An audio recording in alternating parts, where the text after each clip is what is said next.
این بورد هایی که میبینید میکروکنترلر هستند. برای انجام پروژه های الکترونیکی کوچولو، برای کارهای روزمره جوابن. ولی برای من سوال بود میشه ازشون ماینر بیت کوین ساخت؟ به صورت کلی یه نوشته‌ای میخواید نشون بدید، یه چراغی رو میخواید روشن خاموش کنید، رنگش رو عوض کنید، یه پریز هوشمند بسازید، اینجور چیزا خیلی ساده است و میشه انجامش داد. ولی آیا میشه بیت کوین هم ماین کرد؟ پس روی کاغذ گفتم بیایید ببینیم برای ماین کردن چی نیاز داریم. اولین پیش نیازمون اینترنته. اگر اینترنت داشته باشید، دومین چیزی که نیاز دارید که اکثر ماینرها توی سوله‌های بزرگ با توان مصرفی بالا بهش میرسن، پردازش اطلاعاته. پس شما یه توان پردازشی میخواید، یه قطعه‌ای میخواید بتونه یه سری محاسبه واسهتون انجام بده.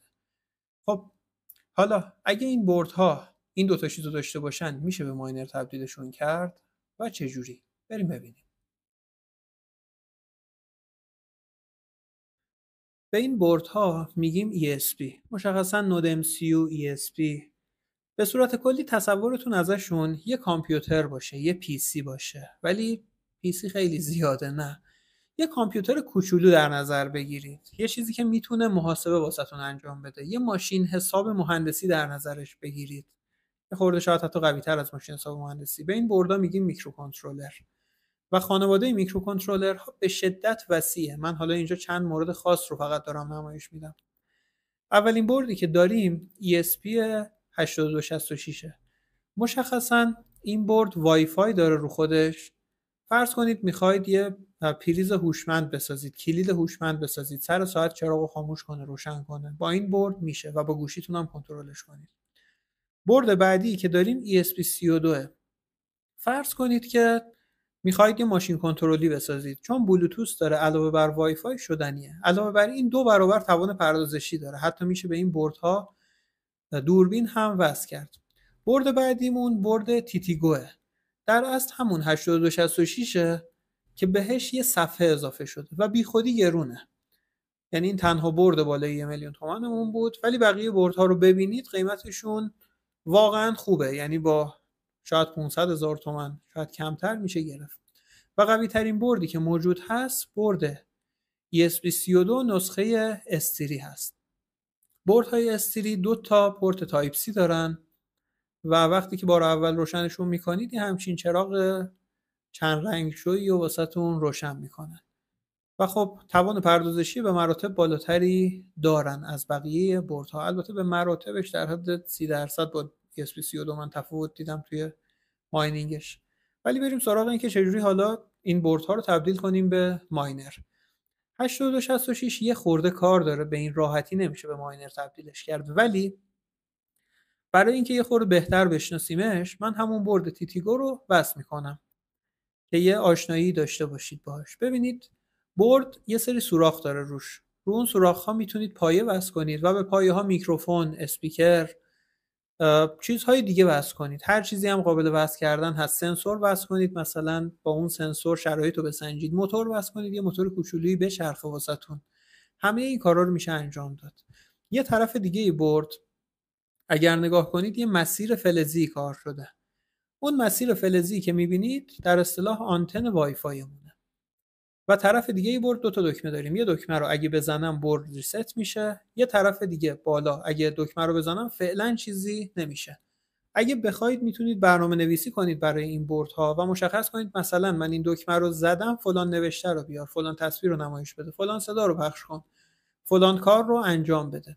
میگم این بوردها به شدت پرکاربرد هستن و تو قطعات ما، قطعات الکترونیکیمون، یخچال، مودم، همه اینها، ضبط ماشین، همه اینها به شدت پرکاربرد خواهند بود. ولی ما میخوایم ماینر بسازیم ازشون. ساخت ماینر با اینها به شدت ساده است. بعد از اینکه مدت‌ها گشتم دیدم که میتونیم با ابزاری مثل نرد ماینر، یه نرم افزار راحت، ماینرمون رو بسازیم. یعنی این بوردها رو تبدیل کنیم به ماینر بیت کوین. حالا نه فقط بیت کوین، ولی تمرکز من روی این ویدیو روی بیت کوینه فقط. و الگوریتم‌های ماینینگی که میتونید پیاده کنید یه خورده محدوده براتون. بیت کوین یکی از ساده تریناشه، پس بیایید امتحان کنیم. من بورد ESP32 رو در حالی که دکمه‌شو نگه داشتم وصل میکنم و بعد از اینجا بوردم رو انتخاب میکنم. مشخصا من بوردم رومه و دیو کیت 1 هم بهش میگن اگه جایی شنیدید. نکته امتحانی خیلی مهمیه که اون دکمه مربوطه رو نگه داشته باشید که بتونه پروگرام کنه. اگه درست نگهش نداشته باشید پروگرام نمیکنه براتون. و خب به همین راحتی بعد اینکه تموم شد یه بار قطع و وصلش میکنیم و این قطعه برای ما شروع میکنه کار کردن. با وای فای من وصل میشم به همین بردمون به اسم نرد ماینر، خودشون نشون میده. اینو جلوتر با گوشی هم نشون میدم، نگرانش نباشید. و خب اسم وای فای خونه و رمزش رو وارد میکنم و در نهایت آدرس ولت بیت کوینمو میزنم. اگه شروع کنه این شکلی چشمک زدن یعنی اینکه این قطعه الان مشغول ماین کردنه. و اگه به کامپیوتر وصلش کنید و پورت سریالش رو مشاهده کنید میتونید ببینید که داره با هول و هوش 50 و خورده کیلو هش برای ما ماین میکنه. و اینو بهتون بگم که این توانش از هر ماینر دیگه‌ای که تصور کنید، از گوشیاتون حتی با گوشی نرم افزاری هم ماین کنید، از این قدرتمندتره. پس چرا داریم با اینو ماین میکنیم؟ علت ماین کردن رو بهتون میگم. این رو ببینید، برد استریو میخوام همین فرآیند تبدیلش به ماینر رو انجام بدیم. در اصطلاح فلش کنیم فرمور ماینر رو، یا در اصطلاح ماینر روش پروگرام کنیم. همه این اصطلاح درسته. حواستون باشه به پایه درستش وصلش کنید. یکی از پایه‌ها فقط به عنوان یو اس بی معمولیه و نمیتونه براتون پروگرام کنه. ولی اگه به پایه درست وصل کنید میتونید پروگرامش کنید. برد درستش رو انتخاب میکنید، فرمور درست رو از توی سایت انتخاب میکنید و تموم. من دیگه درگیر بقیهش نمیشم چون کار تکراریه.